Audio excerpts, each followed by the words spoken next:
Cześć, dzień dobry. Dzisiaj mamy 7. dzień wyzwania, ale żeby troszkę Wam urozmaicić i bardziej Was zmotywować, to postanowiłam, że połączę wyzwanie ze sprzątaniem ogólnym dużego pokoju, bo trochę się w nim zadziało.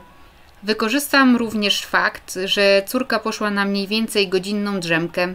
Jeśli chodzi o samo wyzwanie, to od niego zacznę i posprzątam półkę z książkami.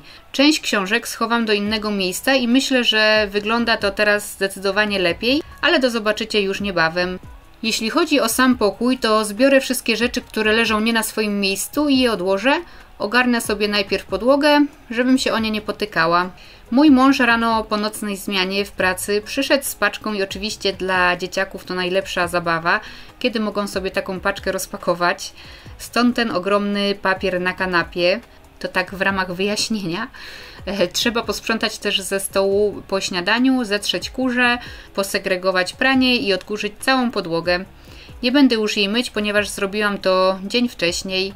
Od razu wykorzystam moment i chciałam podziękować za to, że ze mną jesteście. Motywujecie mnie do działania i to dzięki Wam wybiło mi już 800 subskrybentów, co jest w ogóle niesamowite. Naprawdę bardzo dziękuję. Chciałam również dzisiaj polecić kolejny kanał, który towarzyszy mi bardzo długo, a jest to kanał Mania Sprzątania, który prowadzi moja imienniczka. Jeśli lubicie oglądać filmiki motywujące do sprzątania i słuchać w międzyczasie takich pogadanek, to u Ani na pewno to znajdziecie.